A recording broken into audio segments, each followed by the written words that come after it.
Hi hello അസ്സലാമു അലൈക്കും. നമ്മുടെ ചാനലിലെ പുതിയൊരു വീഡിയോയിലേക്ക് എല്ലാവർക്കും സ്വാഗതം. ഇന്നത്തെ നമ്മുടെ വീഡിയോ എന്ന് പറയുന്നത് എല്ലാ വീട്ടമ്മമാർക്കും തന്നെ ഒരുപോലെ ഉപകാരപ്പെടുന്ന നല്ല നല്ല ടിപ്സുകളായിട്ടാണ് കേട്ടോ ഇന്ന് ഞാൻ വന്നിട്ടുള്ളത്. മിക്ക വീടുകളിൽ കൂടെ നമ്മൾക്കുള്ള ചെറിയ ചെറിയ ബുദ്ധിമുട്ടിൻ്റെ വലിയ വലിയ പരിഹാരങ്ങളുമായിട്ടാണ് കേട്ടോ ഇന്നത്തെ നമ്മുടെ ഈ ഒരു വീഡിയോ എന്ന് പറയുന്നത്. അപ്പോൾ ഈ ഒരു ടിപ്സ് നിങ്ങൾക്ക് എല്ലാവർക്കും ഉപകാരപ്പെടും തന്നെയാണ് ഞാൻ പ്രതീക്ഷിക്കുന്നത്. നമ്മളെയൊക്കെ വീട്ടിൽ എപ്പോഴും കാണപ്പെടുന്ന 4 ഇൻഗ്രീഡിയൻസ് വെച്ചിട്ടാണ് കേട്ടോ നമ്മുടെ ഇന്നത്തെ ഈ ഒരു ടിപ്സ് തുടങ്ങുന്നത്. ഈ 4 സാധനങ്ങൾ ബേക്കിംഗ് സോഡ, വാളംപുളി, ഉപ്പ്, പേസ്റ്റ്, ഈ 4 സാധനങ്ങൾ നമ്മുടെ വീട്ടിലുണ്ടെന്നുണ്ടെങ്കിൽ നമുക്ക് ഒരുപാട് പ്രശ്നങ്ങൾക്ക് പരിഹാരം കാണാൻ പറ്റും കേട്ടോ. എല്ലാ വീട്ടമ്മമാരും നേരിടുന്ന ആദ്യത്തെ ഒരു പ്രശ്നമായിരിക്കും കേട്ടോ ഇത്. നമ്മൾ ഉപയോഗിക്കുന്ന കുക്കറിൻ്റെ ഉൾഭാഗമൊക്കെ ഇതുപോലെ കറുത്ത് പോകുക എന്നുള്ളത്. കൂടുതലും നമ്മളിങ്ങനെ കാണപ്പെടുന്നത് പുട്ടൊക്കെ ഉണ്ടാക്കുന്ന സമയത്താണ് കേട്ടോ. പുട്ട് നമ്മൾ ആവിക്ക് വെക്കുന്ന സമയത്ത് ഇതുപോലെ ചിരട്ടപ്പുട്ടാണെങ്കിലും കുറ്റിപ്പുട്ടാണെങ്കിലും ഇപ്പോൾ ഈ ഒരു ജനറേഷനിൽ നമ്മളെല്ലാവരും കുക്കറിലായിരിക്കും പുട്ടുണ്ടാക്കുന്നത്. അങ്ങനെ ചെയ്യുമ്പോഴാണ് കുക്കർ കൂടുതൽ സമയം ഇങ്ങനെ കറുത്ത് വരുന്നത്. അത് നമുക്ക് മാറ്റിയെടുക്കാനായിട്ട് നമ്മൾ പുട്ടുണ്ടാക്കുന്ന ഒരു സമയത്തുണ്ടല്ലോ, നമ്മൾ ആവി കയറ്റിയെടുക്കുന്ന ഒരു വെള്ളം, ആ ബാക്കി വരുന്ന വെള്ളത്തിൽ നമ്മൾ ഇതുപോലെ കുറച്ച് സാധനങ്ങളൊക്കെ ഒന്ന് ചേർത്തെങ്ങാണ്ട് ഇതൊന്ന് കഴുകിയെടുക്കുകയാണെന്നുണ്ടെങ്കിൽ പെട്ടെന്ന് നമുക്ക് വൃത്തിയാക്കി എടുക്കാൻ പറ്റും കേട്ടോ. അപ്പോൾ ആ ഒരു തിളച്ച ഒരു ചൂടുവെള്ളത്തിലേക്ക് ചെറിയൊരു ബോൾ കഷ്ണം വാളംപുളിയാണ് ഞാൻ ചേർത്ത് കൊടുത്തിട്ടുള്ളത്. പിന്നെ അതുപോലെ തന്നെ ഒരു ടീസ്പൂണോളം പൊടിയുപ്പ് ചേർത്ത് കൊടുക്കുന്നുണ്ട്. പിന്നെ ഒരു 1/4 ടീസ്പൂൺ അളവിൽ ബേക്കിംഗ് സോഡ അതും കൂടി ഒന്ന് ചേർത്ത് കൊടുക്കുന്നുണ്ട്. പിന്നെ നമുക്കിതിലേക്ക് വേണ്ടത് ഏതെങ്കിലും ഒരു വാഷ് ലിക്വിഡ്. ഞാൻ ഇപ്പോൾ ചേർത്ത് കൊടുക്കുന്നത് ഹാൻഡ് വാഷിൻ്റെ ലിക്വിഡാണ് കേട്ടോ. നമുക്ക് ഹാർപ്പിക്കോ അങ്ങനെ അതുപോലുള്ള എന്തായാലും കുഴപ്പമില്ല. ഒരു 3-4 ഡ്രോപ്സ് നമുക്ക് ഇതിലേക്ക് ചേർത്ത് കൊടുക്കാം. എന്നിട്ട് നമുക്ക് നല്ലപോലെ ഒന്ന് മിക്സ് ചെയ്ത് കൊടുക്കാം കേട്ടോ. ചെറിയ രീതിയിലൊക്കെ ഒന്ന് അടിച്ച് വേണം നമുക്ക് മിക്സ് ചെയ്ത് കൊടുക്കാനായിട്ട്. ചെറിയൊരു പതയൊക്കെ വേണം കേട്ടോ നമുക്കതിന്. നമ്മൾ ആ ലിക്വിഡ് ഒഴിച്ച് കൊടുക്കുന്നത് തന്നെ നമുക്കൊന്ന് വൃത്തിയായി കിട്ടാൻ വേണ്ടിയിട്ടാണ്. അപ്പോൾ ആ ഒരു പത ഒന്ന് ഇളകി വരുന്ന ഒരു രീതിയിൽ തന്നെ നമുക്ക് മുട്ടയൊക്കെ ഒന്ന് ഓംലേറ്റ് അടിച്ചെടുക്കില്ല, അതേപോലെ ചെറിയൊരു രീതിയിൽ നമുക്കൊന്ന് പതപ്പിച്ചെടുക്കാം. ഒരു 2-3 മിനിറ്റ് മാത്രം നമുക്ക് ഈ ഒരു രീതിയിലൊന്ന് ചെയ്തെടുത്താൽ മതി. അത് കഴിയുമ്പോൾ നമുക്ക് ഈ കുക്കർ ഒന്ന് അടച്ച് വയ്ക്കാം.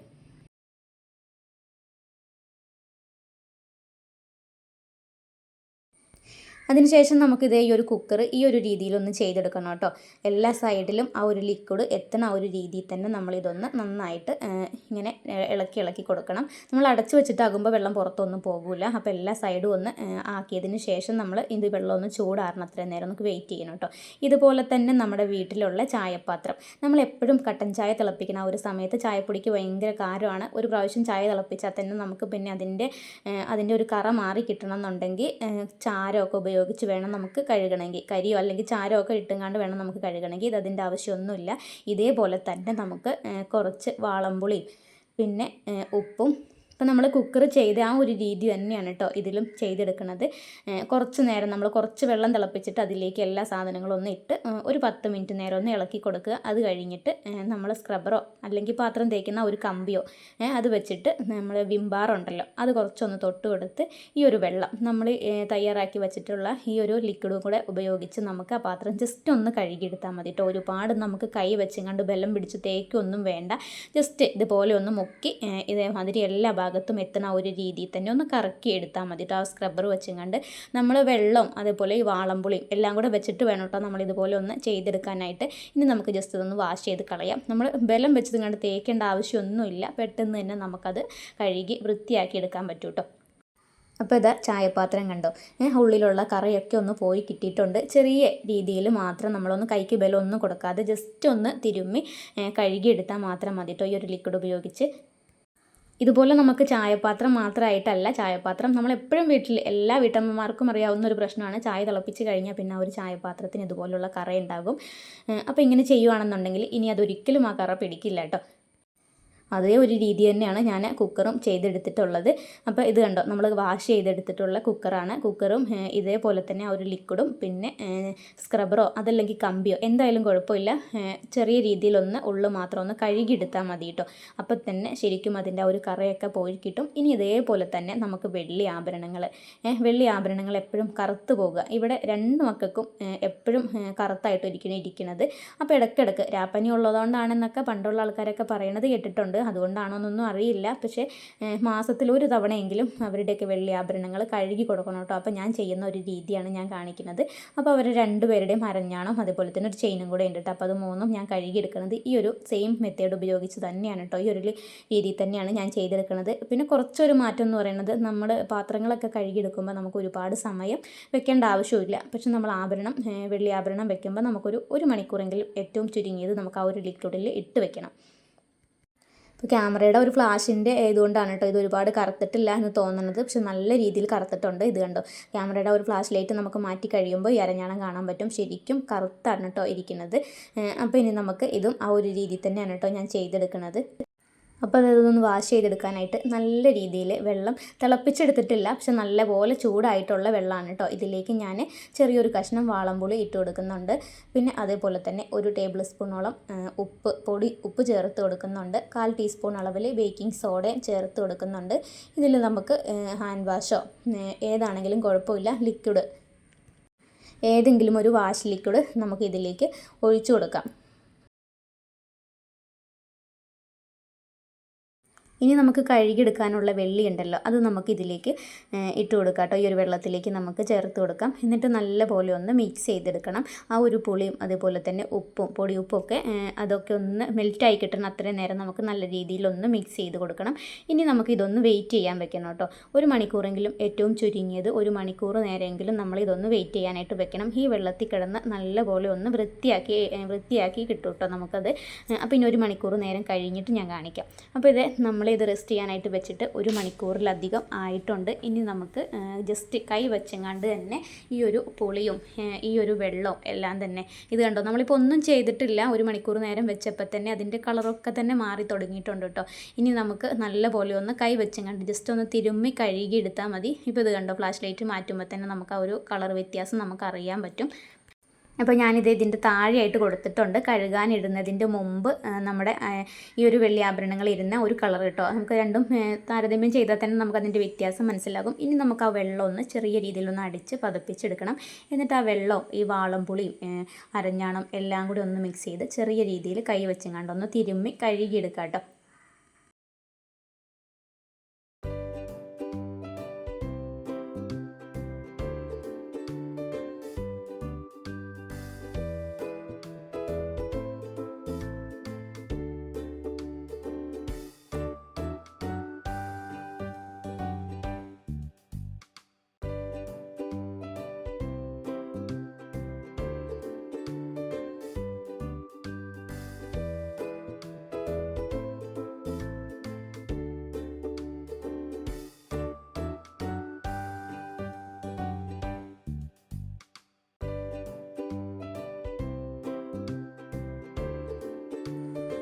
അങ്ങനെ ഒരു 4-5 മിനിറ്റ് നേരം ഞാൻ നല്ല രീതിയിൽ തന്നെ 2 അരഞ്ഞാണം ഒന്ന് കൈവച്ചെങ്ങാണ്ട് ഒന്ന് തിരുമ്മി കഴുകി എടുത്തതാണ് കേട്ടോ ഇത്.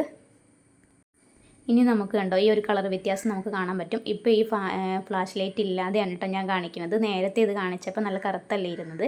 ഇപ്പോൾ ഇത് കണ്ടോ, നമുക്ക് ഒറ്റയടിക്ക് തന്നെ നമുക്കൊന്നും ചെയ്യാനില്ല. വെള്ളിയാഭരണം നമുക്ക് പെട്ടെന്ന് തന്നെ നമുക്ക് ഇതുപോലെ വെളുപ്പിച്ചെടുക്കാൻ പറ്റും കേട്ടോ. ഇനി അരഞ്ഞാണല്ല, കൊലുസോ മാലയോ എന്തായാലും കുഴപ്പമില്ല, എല്ലാം നമുക്കിതുപോലെ ചെയ്തെടുക്കാം കേട്ടോ. ആ ഒരു വാളംപുളിയൊക്കെ ഇട്ടിട്ടുള്ള ഒരു മിക്സ് ഉണ്ടല്ലോ, ഒരു വെള്ളത്തിൽ നമ്മൾ ഒരു 5 മിനിറ്റ് നേരം കൈ വെച്ചെങ്ങാണ്ടൊന്ന് തിരുമ്മി കഴുകി എടുത്തപ്പോൾ തന്നെ നല്ലൊരു റിസൾട്ട് നമുക്ക് കിട്ടുന്നുണ്ട് കേട്ടോ. അപ്പോൾ ഇത് നിങ്ങൾക്ക് നോക്കുമ്പോൾ തന്നെ ഒരു വ്യത്യാസം മനസ്സിലാകും. നമ്മൾ തുടക്കത്തിൽ കാണിച്ച ഒരു അരഞ്ഞാണം ഇപ്പോൾ ഇത് കഴുകിയിട്ടുള്ള ഒരു അരഞ്ഞാണം നല്ല രീതിയിൽ തന്നെ ഒന്ന് കഴുകി വൃത്തിയാക്കി നല്ല കളറിൽ കിട്ടിയിട്ടുണ്ട് കേട്ടോ. പിന്നെ അതിൻ്റെ ഇടയ്ക്കൊക്കെ അരഞ്ഞാണത്തിൻ്റെ ഒരു വട്ടം, അതിൻ്റെ ഒരു റിങ്ങിൻ്റെയൊക്കെ ഇടയ്ക്ക് കൂടെ ഇനിയിപ്പോൾ ചെളിയൊക്കെ ഉണ്ടെന്നുണ്ടെങ്കിൽ ഇതുപോലെ ലിക്വിഡോ നമ്മുടെ വാഷ് ലിക്വിഡോ അതല്ലെങ്കിൽ ടൂത്ത് പേസ്റ്റ് എന്തെങ്കിലും ഉപയോഗിച്ച് പഴയൊരു ബ്രഷ് ഉപയോഗിച്ച് ഇതുപോലെ ഒന്ന് തിരുമ്മി കൊടുത്താൽ മതി കേട്ടോ. അതിൻ്റെ ഉൾഭാഗത്തിൽ ബ്രഷൊക്കെ ആകുമ്പോൾ അതിൻ്റെ ഉള്ളിലേക്കൊക്കെ ശരിക്കും ഇറങ്ങി ഒന്ന് കഴുകി വൃത്തിയാക്കി എടുക്കാം.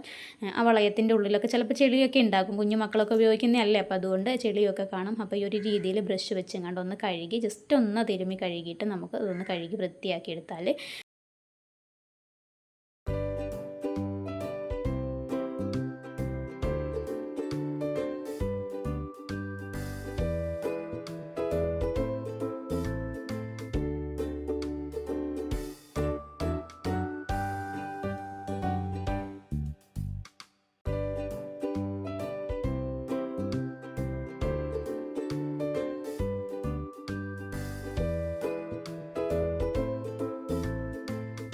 അപ്പോൾ ഇത് കണ്ടോ, നല്ല പോലെ തന്നെ ഒന്ന് വെട്ടി തിളങ്ങുന്നുണ്ട് കേട്ടോ. നമ്മുടെ വെള്ളി ആഭരണങ്ങൾ നമുക്ക് കഴുകി വൃത്തിയാക്കാൻ വെറും 5 മിനിറ്റ് മതി കേട്ടോ.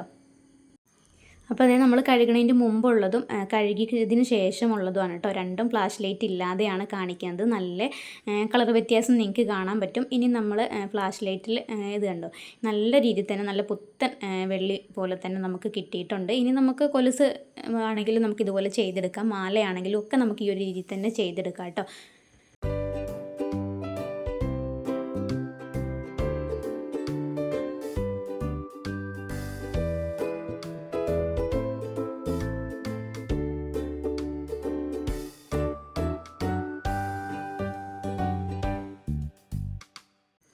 പിന്നെ അടുത്തൊരു പ്രശ്നം എന്ന് പറയുന്നത് ഇത് കണ്ടോ, ഈ ഗ്യാസിൻ്റെ ബർണറിന് ഒരു കംപ്ലൈൻറ്റ് പോലും ഇല്ല കേട്ടോ. ഒരു ചെറിയ വളവോ അങ്ങനെ ഒന്നും തന്നെ ഇല്ല.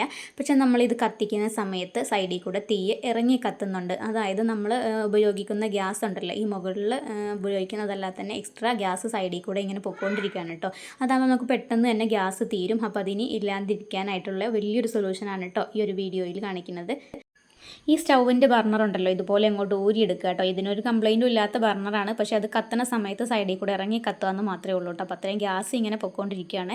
അപ്പോൾ അതിന് വേണ്ടിയിട്ട് നമുക്ക് ചെയ്യാൻ പറ്റുന്ന ഒരു മാർഗ്ഗമാണ് കേട്ടോ ഇത്. നമ്മൾ ഉപയോഗിക്കുന്ന പല്ല് തേക്കാനായിട്ട് ഉപയോഗിക്കുന്ന പേസ്റ്റ് ഉണ്ടല്ലോ, അതിപ്പോൾ ഞാൻ എടുത്തിട്ടുള്ളത് ഇവിടെ ഉള്ളതാണ്, കോൾഗേറ്റ് വെള്ള കളറിലുള്ളതാണ് കേട്ടോ. ഇനി നമുക്ക് ക്ലോസപ്പോ റെഡോ അതേപോലെ തന്നെ ബ്ലൂവോ നമ്മൾ ഏതാണ് നമ്മൾ ഉപയോഗിക്കുന്നത് അത് നമുക്ക് ഇതുപോലെ നമുക്ക് അപ്ലൈ ചെയ്ത് കൊടുക്കാവുന്നതാണ് കേട്ടോ.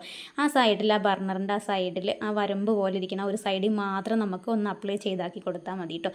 ചുറ്റിനും നമുക്കൊന്ന് അപ്ലൈ ചെയ്ത് കൊടുക്കണം. സൈഡിലേക്ക് ഇറങ്ങി പോകുമൊന്നും വേണ്ട കേട്ടോ. ആ ഹോളൊന്നും നമുക്ക് പേസ്റ്റ് വെച്ച് കണ്ട് അടയ്ക്കൊന്നും വേണ്ട കേട്ടോ. ആ സൈഡിലെ ചെറിയൊരു വരമ്പയിൽ കുറച്ച് പേസ്റ്റ് ഒന്ന് എടുത്തിട്ട് നമുക്കിതുപോലെ ഒന്ന് ചെയ്തെടുക്കാം കേട്ടോ.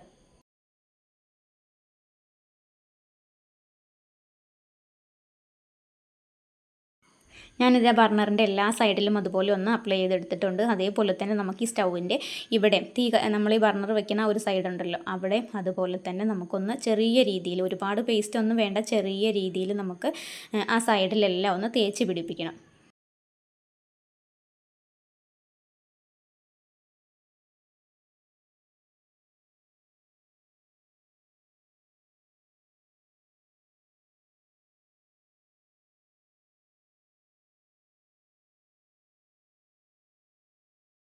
അപ്പോൾ അത് ബർണറിൻ്റെയും സ്റ്റൗവിൻ്റെയും രണ്ട് സൈഡിലും ഒരുപോലെ ഞാനൊന്ന് പേസ്റ്റ് അപ്ലൈ ചെയ്ത് കൊടുത്തിട്ടുണ്ട് കേട്ടോ. ഒരുപാട് കട്ടിക്കൊന്നും വേണ്ട, ചെറിയ രീതിയിൽ മാത്രം മതി. എന്നിട്ട് നമുക്കിത് ഇതുപോലെ തന്നെ ഒന്ന് വെച്ച് കൊടുക്കാം കേട്ടോ. ഒരു 2-3 സെക്കൻഡ് നേരം മാത്രം നമുക്ക് തീ കത്തിക്കാതെ നമുക്ക് നിൽക്കാം. അത് കഴിഞ്ഞതിന് ശേഷം നമുക്ക് ഈ തീ ഒന്ന് കത്തിച്ച് കൊടുക്കാം കേട്ടോ. ഇപ്പോൾ അതേ അപ്ലൈ ചെയ്ത് കൊടുത്ത് കഴിഞ്ഞിട്ട് 2-3 സെക്കൻഡൊക്കെ കഴിഞ്ഞു. ഇനി നമുക്കിതൊന്ന് കത്തിച്ചെടുക്കാം. ഇപ്പോൾ കണ്ടോ, ഈ സൈഡിൽ നേരത്തെ പുറത്തേക്കൂടെ ഇറങ്ങി കത്തിക്കൊണ്ടിരിക്കുകയായിരുന്നു. ഇപ്പോൾ ആ ഒരു കംപ്ലൈൻറ്റ് മാറിക്കിട്ടി. ഇനി നമ്മൾ ഈ ഒരു കംപ്ലൈൻറ്റ് കാരണം നമ്മൾ കടയിലൊക്കെ പോയിങ്ങാണ്ട് ഗ്യാസ് സ്റ്റൗ നന്നാക്കാനായിട്ട് ആളെ കൊണ്ടുവരുമോ, അതല്ലെങ്കിൽ നമുക്ക് ഈ ബർണർ മാറ്റിക്കളയോ ഒന്നും ചെയ്യേണ്ട ആവശ്യമില്ല. നമ്മുടെ വീട്ടിലുള്ള സാധനം വെച്ചിട്ട് നമുക്കിതുപോലെ സിമ്പിളായിട്ട് നമുക്ക് ആ ഒരു കേട് നമുക്ക് തന്നെ മാറ്റിയെടുക്കാവുന്നതാണ് കേട്ടോ. അങ്ങനെ ഇന്ന് ഞാൻ ഷെയർ ചെയ്ത് തന്നിട്ടുള്ള വീഡിയോ എല്ലാം നിങ്ങൾക്ക് ഇഷ്ടപ്പെട്ടു എന്നാണ് ഞാൻ വിചാരിക്കുന്നത്. അപ്പോൾ നിങ്ങൾക്ക് ഇതിൽ ഏതെങ്കിലും ഉപകാരമായി തോന്നിയിട്ടുണ്ടെങ്കിൽ, അല്ലെങ്കിൽ നിങ്ങളുടെ വീട്ടിൽ നിങ്ങൾ നേരിടുന്ന ഒരു പ്രശ്നമായിട്ട് നിങ്ങൾക്ക് തോന്നുവാണെങ്കിൽ, ഞാൻ കാണിച്ചു തന്ന പോലെ തന്നെ ഈ ഒരു സൊല്യൂഷൻ നിങ്ങൾ ചെയ്ത് നോക്കിയിട്ട് ഫുൾ റിസൾട്ട് കിട്ടുകയാണെന്നുണ്ടെങ്കിൽ താഴെയുള്ള കമൻറ്റ് ബോക്സിൽ വന്നൊന്ന് അറിയിക്കുക. പ്രത്യേകിച്ച് ഗ്യാസിൻ്റെ കാര്യത്തിൽ സ്റ്റൗ ഇതുപോലെ ചെയ്ത് നോക്കുകയാണെന്നുണ്ടെങ്കിൽ തീർച്ചയായിട്ടും 100% റിസൾട്ട് ഉറപ്പാണ്.